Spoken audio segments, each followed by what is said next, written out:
Gapuna masasao, agreeing ka, sika amat maturog. Ket bumangon ka itinagtitingaan dagiti natay, ket lawagan na kanto ni Kristo. Kitayon yung arod asianad, no kasano ti pannagnayo sa anakasla na kuneng, no diket kasla masirib. Nga kailalaan nyo ti gundaway, tadagiti al-aldaw ket dakesda. Gapuna, di kayo agneng-neng-neng, no diket amwenyo, no anya ti pagayatan ti Apo. 18. Ket di kayo agbartek ti arak, iso anabuslon, no diket mapno kayo kuma iti Espiritu. O, nakita nyo? Biblical yung word nga agneng-neng-neng. O, ibagam ta kaabay mo, di ka agneng-neng-neng. Sa Bible yan. O, nasa Bible yan. Hindi tayo nagdidegrade, hindi tayo nagmumura, pero sinasabi natin yan to warn fellows. Huwag mong gagayahin ang buhay ng isang taong hangal. Let us not be unwise, but understanding what the will of the Lord is. Amen?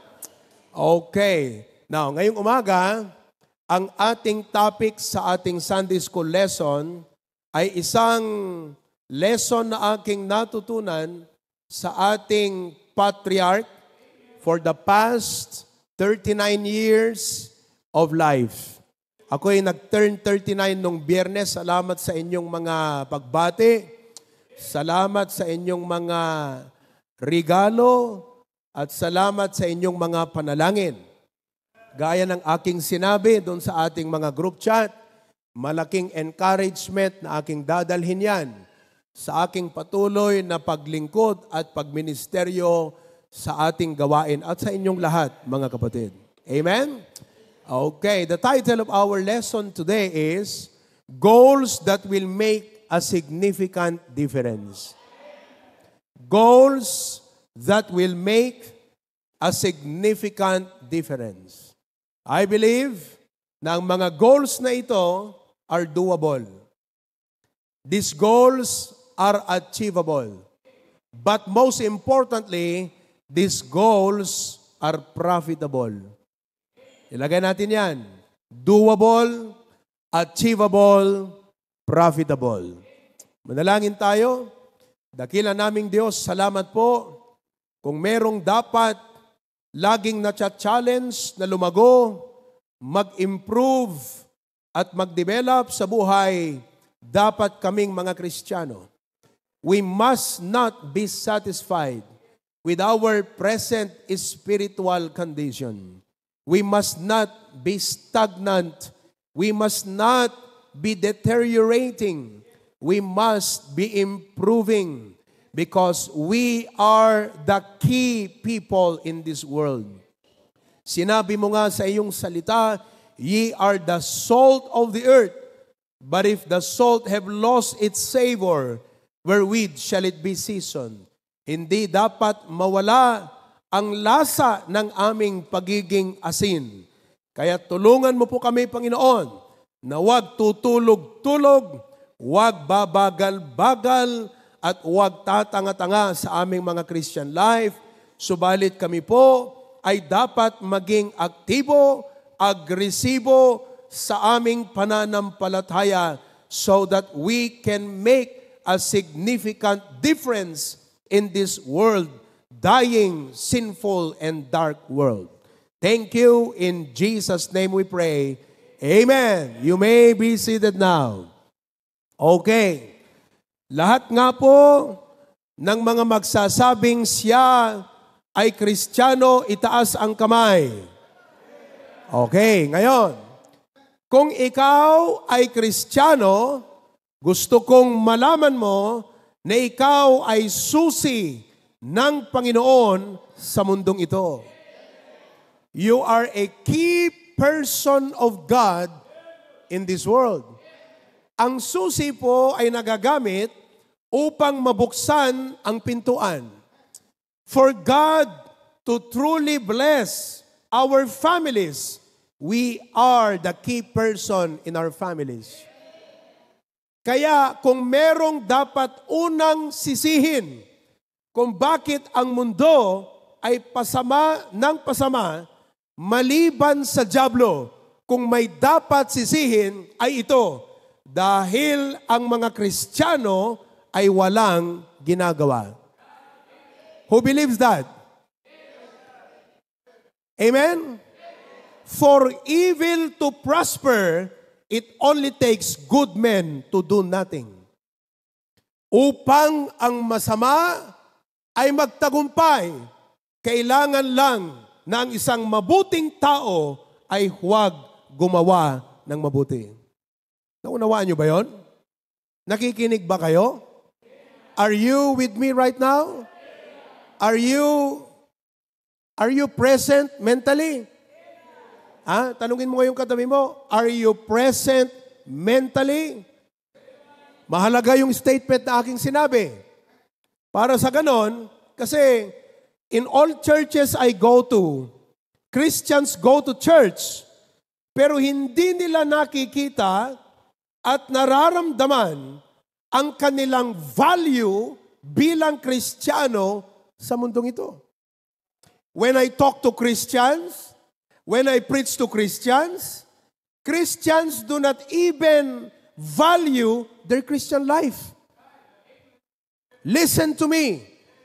Tayo ang susi sa mundong ito. For evil to prosper, it only takes good men to do nothing. Subukan nyo ngang sabihin yan, mga kapatid. Okay? That's a very important statement there. Ready, everybody? Go. For evil to prosper, it only takes a good man to do nothing. Pag hindi tatayo, magsasalita, at lalaban sa masama, ang mga mabubuting tao talagang magtatagumpay ang masama. Do you understand? Would you like evil to succeed in your families? Gusto nyo ba na ang masama ang maghari sa ating mga anak? Anong gawin nating magulang? Let us do something. If you are a good parent, do something. Hello? Gusto nyo ba na ang masama ang maghari sa ating mga eskwelahan? Hindi. Dapat tayong mga Kristiyanong nandun sa eskwelahan ay gumawa para sa Panginoon. Subalit ang aking tanong ngayong umaga, kung ikaw ay Kristiyano, gumagawa ka nga ba? As your seatmate, are you doing something? Are you doing something as a Christian? What are you doing as a Christian? Yun ang magandang tanong. Kaya nga doon sa ating binasa, sabi niya, wake up, thou that sleepest. Sino yung sinasabi niyang natutulog doon? Hindi po natutulog yung patay. Ang patay ay parang tulog, pero hindi po tulog yung patay. Gisingin mo. Gisingin mo kung gigising yung patay. Now, ang patay na aking tinutukoy, yung mga hindi pa ligtas. Ang tawag doon is spiritually dead. So if a person is not yet saved, no relationship with God, no Jesus in his heart, he is what? Dead what?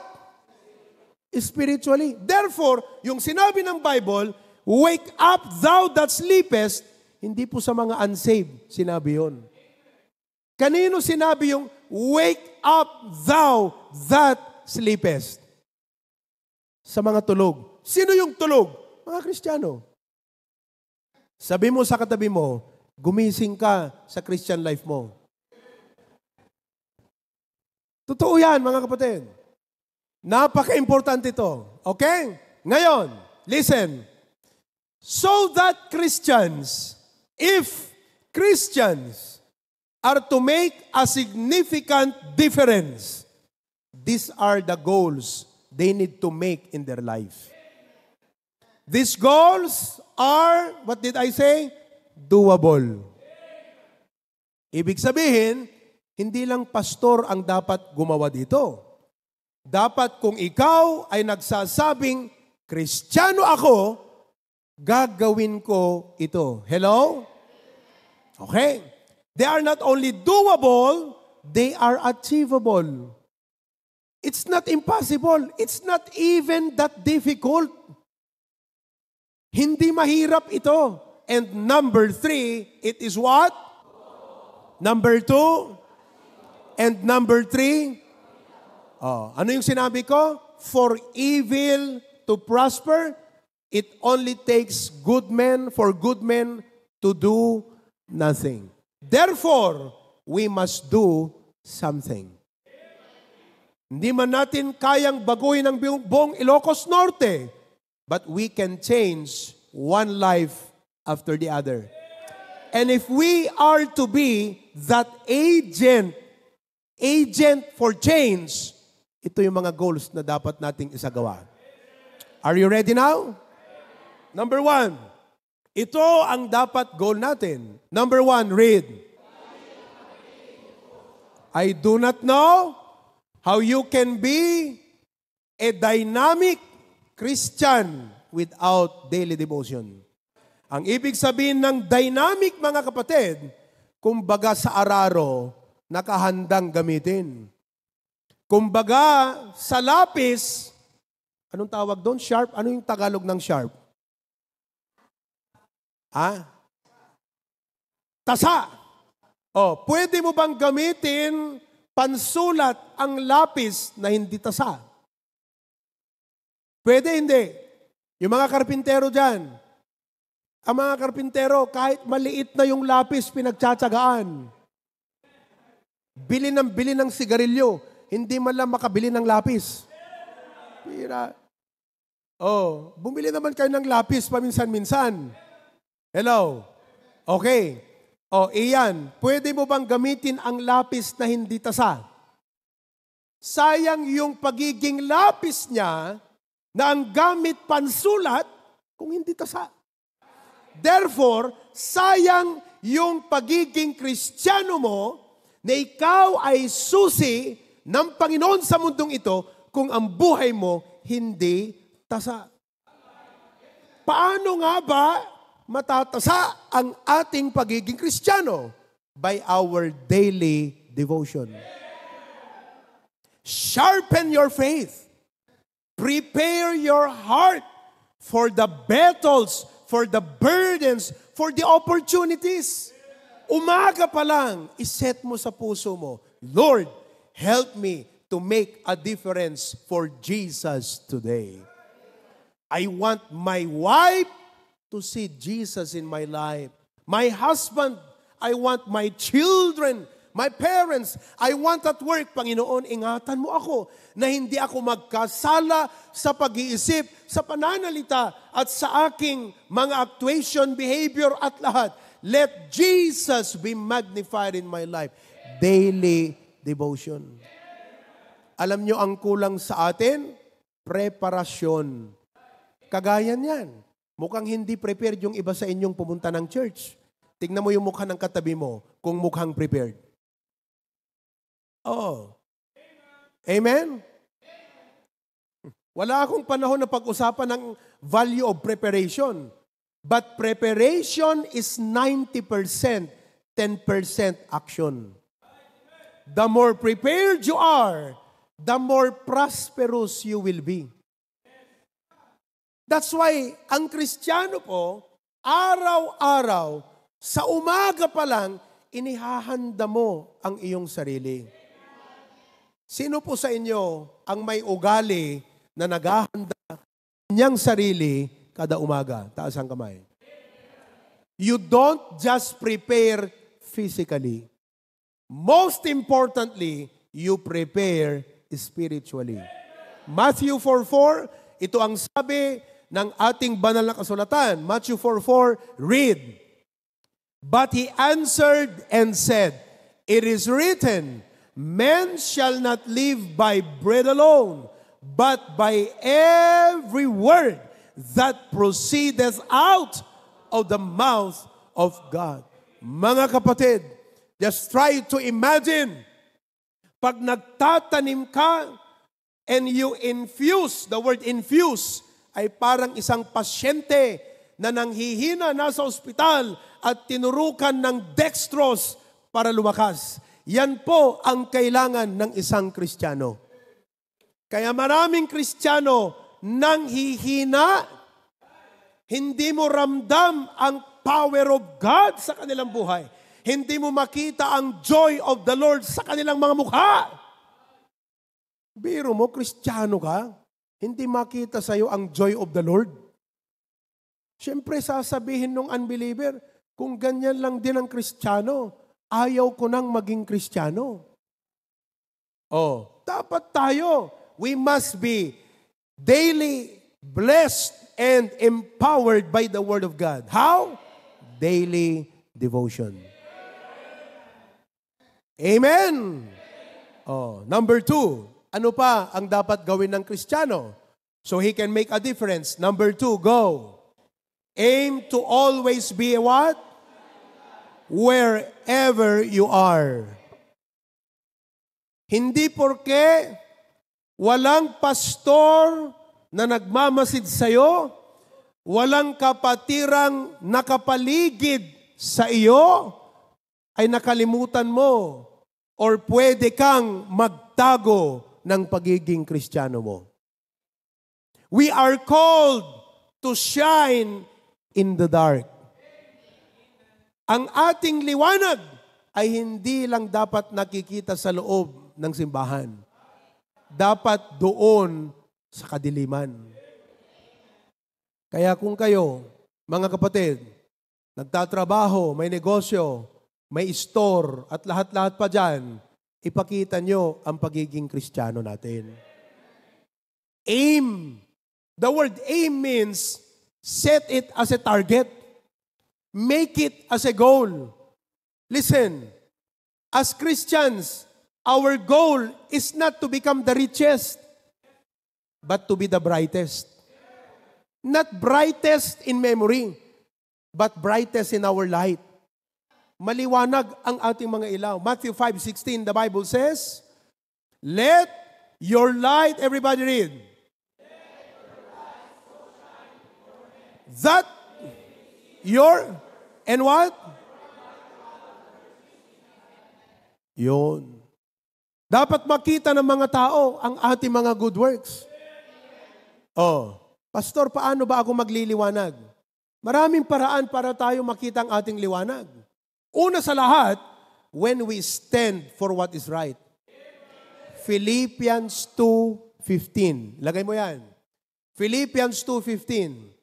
That ye may be blameless and harmless, the sons of God, without rebuke, in the midst of a crooked and perverse nation. Alam yung ibig sabihin ng perverse? Binabaluktot. Yung kasariang lalaki, ginagawang babae. Pagbabaluktot yun. Kayong mga men, pag meron kayong mga kaibigan na bakla, mga kapatid, ipakita nyo sa kanilang pag-ibig ng Panginoon. Pero you should bring them to a point where they realize mali yung kanilang katayuan. Hello? Sino sa inyo may mga kaibigang bakla? Wala? Wala. Sa inyo, sinong may kaibigang tomboy? Hindi po ito. This is not to degrade. This is not to put anyone down. But the devil wants to destroy humankind. Kaya ang trabaho natin, we are agents of the truth. We are agents for what is right. So we should be blameless and harmless, the sons of God, without rebuke in the midst of a crooked and perverse nation. Anong gagawin natin? Among whom? Sino yung mga whom? Yung mga crooked. Yung mga perverse. Alam nyo ang kailangan ng mga taong ito? Panginoon. They need the light. They need direction. Because they're going the wrong way. So what do? We shine as lights in the world. So what do? We stand for what is right. Amen ba, mga men? Ladies, amen? Oh, okay. So, we stand for what is right. That is how we shine. Pangalawa, how do we shine? By doing good. By doing good. Sabi niya, that they may see your good works and glorify your Father which is in heaven. Have you done your neighbors good? We are known for doing what is right, but have done what is good. That is what you call truth and grace. Yung iba naman, puro good, pero hindi nagsasabi ng totoo. Kung alam mo na mali yung kaibigan mo, sabihin mo sa kanya, that is truth. Tama po ba? That's how we shine. Pero sa kabilang banda, we should also be known as people who are rich in good works. At kaya tayo gumagawa ng mabuti, alam natin ito, hindi upang maligtas, kundi dahil tayo ay iniligtas na ng Panginoon. Do you understand? Salvation is a past tense to us. It is a past tense. We are saved. But the Bible says, we are saved unto good works. Niligtas tayo ng Panginoon, Efeso 2:8-9, at ang sabi rito, we are saved, verse 10, unto good works. Kaya kung sinabi natin, saved na ako, nasa iyo ang mind of Christ, that mind will always think, what good can I do for people? That is how we shine. Amen po ba? Oh, doon sa ating barangay dyan, sa barangay 7, pag nagpapalinis si Kapitan, paminsan-minsan si Pastor John nagbibigay ng pang merienda. Yung dating kapitan pa noon, pag naglilinis yung mga, yung mga barangay officials doon sa barangay 7, sa Bishop Residence, binibigyan ko yan. Pang merienda po ninyo. At hindi ko sinasabi ito to brag. Pero ito, tingnan nyo ang blessing ng Panginoon. Look, nakita nila ang kabutihan ng Panginoon sa atin. Do you know what? When we dedicated the Bishop's Residence, mga kapatid, last Saturday, early in the morning, the barangay chairman came to our house. At sabing kanyan, Pastor, I heard ng adapaskanyo idirabii, referring to the pastors who came.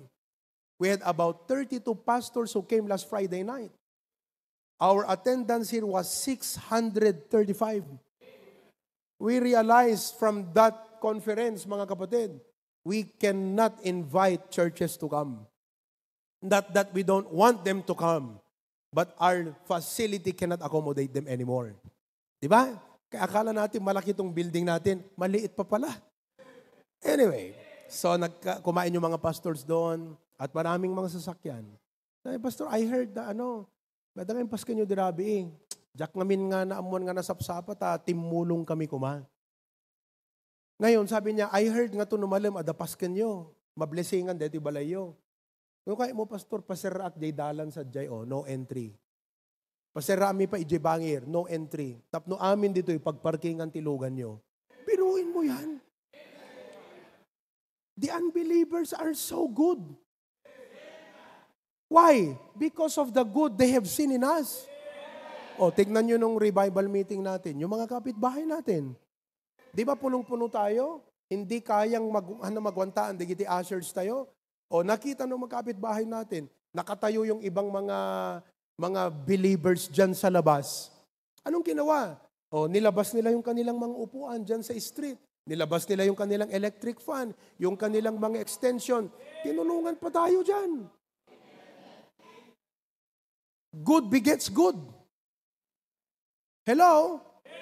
So if we are known to be people who stand for what is right, we love the people so much that we need to tell them the truth upang hindi po sila masira ng maling katayuan nila, we should also show good to them. That is how we shine. And if we do that, we can make a significant difference in this world. And all of God's people say, oh, yan. Diyan muna tayo sa dalawang yan. Amen? Ituloy natin next time. Okay na yon. So ano yung dalawa na nakuha natin? Let us review. Ano yung title ng ating leksyon? Goals, a significant. Oh. Listen to me as I close. The hope of this country. Listen. The hope of this country is God. Do you believe that? Now, if God is the hope of this country, then the agents of that hope are the Christians. Because God's agents are the Christians. Ikaw at ako. We are the agents of God in this world. Kaya magmula ngayon, lagi mong isipin ito, I am a Christian who happened to be a businessman. You are not a businessman first. Kaya wag kang maging mayabang kung ikaw ay magaling na businessman. Because you are first a Christian before you are a businessman. Learn to say, I am a Christian who happened to be a teacher.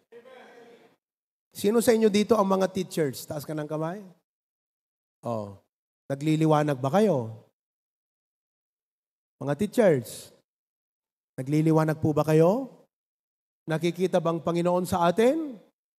Hello? Mga maki-amen sa mga teachers natin Oh, I am a Christian. Ito ka, businessman. Sino ang may negosyo? Taas ang kamay, may negosyo. Nagne-negosyo. Ayun. Yan. You are first a Christian before you are a businessman. Okay? I am a Christian who happened to be an engineer. Sinong mga engineers natin dito at architect? Ayan, Oh, ayan. Oh, we have about 7 engineers and architect here. You are first a Christian before you are an engineer. I am a Christian who happened to be a student. Sinong mga estudyante rito? Hindi estudyakes. Estudyante. You are first a Christian before you are a student. Okay? I am a Christian who happened to be a doctor. Oh, meron tayong doktor. Amen? I am a Christian who happened to be a policeman. Let us welcome our beloved PD today, Sir Frederick Obar. Oh. At yung ating chief sa Bacara, si Ma'am Cheryl Guzman. Asan siya? Wala, hindi nakunta. Si Sir ang meron. Thank you. Okay. I am a Christian who happened to be a policeman. Oh. Kaya ang pag-asa, ulitin ko, ang pag-asa ng PNP, Diyos. Ngayon, sino ang agent ng Diyos para mabago ang PNP? Yung mga Kristiyano sa PNP. Oh. Amen po ba? Binuin mo. Praise God, our provincial director of the PNP in the province is with us today. It's his decision to come. I did not invite him. Hindi ako nakapag-extend ng invitation. It's his decision to come. Personal decision. I know that our PD is a busy man, but not too busy to have no time for God. Oh. Kita mo yan, mga kapatid? You see, kaya I am a Christian who happened to be a carpenter. Sino digiti carpentero tayo didoy? Oh. Dagay nga carpentero. Ang ano tayo, break time, ije adayot papanyo pag merienda, andap no makapayubyub kayo. Hello? ipakita nyo na kayo ay Kristiyano. Amen po ba? O, agin inuman tapno hangki nga mabarbartag. Mira. Tapos sasabihin nila, anong ginagawa ng baptist na yun? Lasing. Hindi po dapat naglalasing ang baptist.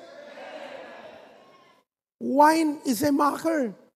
Proverbs 20 verse 1, strong things raging, whosoever tisinuman nga mailawan, kat saan nga masirib. Ayan. Tatandaan natin lagi yan. I am a Christian who happen to be a fisherman. Itong mga kapatid nating fisherman, yung mga fishermen dyan, taas ka ng kamay. Ayan. Ang pangalan ng kanilang bangka, dito, anong pangalan ng bangka ninyo? Hosanna. Biruin mo yan? Kaya, nakasakay kayo sa Hosanna, di ba? Tapos nagmumura kayo, wag naman. Di ba? Pambira. Halimbawa, nagdaklista, pauna yan, nakatutalo. Nasira na tayo dyan. Amen? Oh. Kaya mga kapatid, napakaganda ang lesson na to. Listen, ulitin ko. Who is the hope of our country? Who is the hope of our families? Who is the hope of our government? Who are the agents of that hope? We are the agents of that hope. So let us daily have a daily devotion. Let us aim to shine for Christ. All of God's people say,